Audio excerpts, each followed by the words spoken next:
If you're looking to purchase your first drone or your next drone, should you buy the Mini 3 Pro or the Air 2S? Let's get right to it.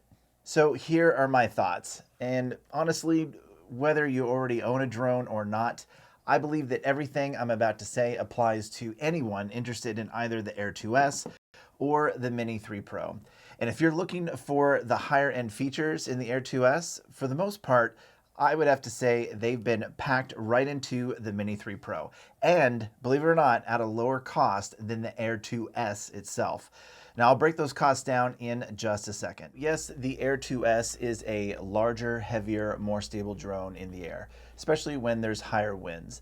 And it does have the 1-inch camera sensor, giving it a slightly higher quality image over the Mini 3 Pro. A higher video resolution at 5.4K, 30 frames per second, and there are separate forward sensors and upward sensors, which should give it a better view of what is around it for obstacle avoidance, which works really well with automatic tracking options and preset video and picture flight modes, where you don't even have to pilot the drone. The Mini 3 Pro actually combines both the forward and the upward sensors of the Air 2S into one wide-angle forward sensor that mainly covers the area in front of the drone, but also can see at an angle what is above the drone. The Mini 3 Pro, on the other hand, takes excellent 12 megapixel photos.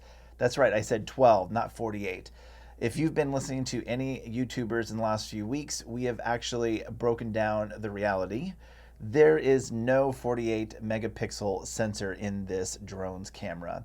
Instead, it is a 12 megapixel camera sensor that can multiply by 4. It breaks the 48 megapixels into 4 quadrants, and each one is worth 12 megapixels. So it's like a hybrid. Definitely not a 48 megapixel sensor like we all thought. There is also high resolution video at 4K 60 frames per second in the Mini 3 Pro, just like the Air 2S. Even with the limited sensors on this drone, you still get obstacle avoidance along with self-piloting, tracking, and preset video and picture flight modes, which is awesome. The newly designed gimbal has an increased upward tilt. It can now go up to 60 degrees, and the Air 2S maxes out at 22 degrees. And the Mini 3's camera is able to change from horizontal to vertical with just one command, allowing you to make amazing vertical pictures and videos to post onto social media. And with the Plus battery, although it takes you over 250 grams, if you live in the right area,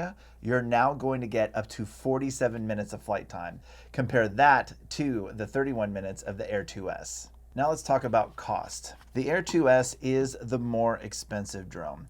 It starts at $999 just for the drone itself, along with the original RC N1 controller that we're all used to. Now, if you want to upgrade to a Fly More combo kit, you can get 2 additional batteries, the bag, the extra blades, all that fun stuff with the drone and the N1 controller for $1299. And they now have a new package at $1499. You can upgrade to a smart controller. No, that's not the RC controller for the Mini 3 Pro, nor is it the RC Pro.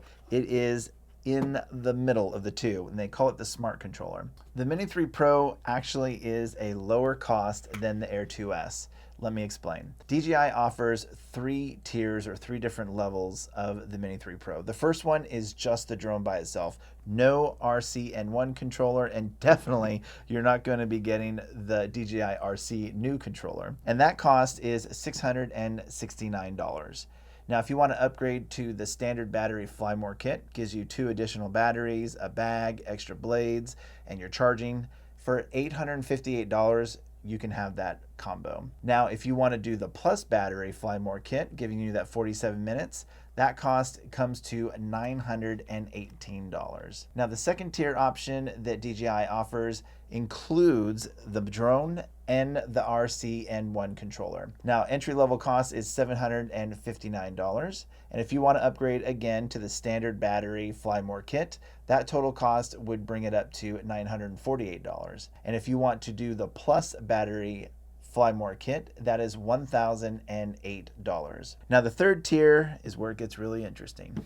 The third tier not only includes the drone, but also the brand new RC controller with the built-in screen. That's beautiful, isn't it? The entry-level price for this is $909. Now, if you want to upgrade to the standard battery Fly More kit, it is going to come to $1,098. And if you want to go to the Plus Fly More kit battery combo kit, the total would be $1,158. That is well below the offerings of the Air 2S. And in my estimation, is an amazing, amazing opportunity to get this drone, the latest and the greatest. So if you're just going on cost alone, I would say that the Mini 3 Pro is the obvious choice here. If you really want the 1-inch sensor and the 5.4K quality, then the Air 2S is an excellent choice as well. Now, I've had the Mini 3 Pro now for just about 3 weeks, and I'm loving it. A lot of viewers and subscribers here are new drone owners. So I thought it would make a lot of sense to make a Mini 3 Pro beginner's guide. You can go straight to the Mini 3 beginner's guide video by clicking or tapping here. And to see other videos specific to the Mini 3 Pro, you can click or tap here.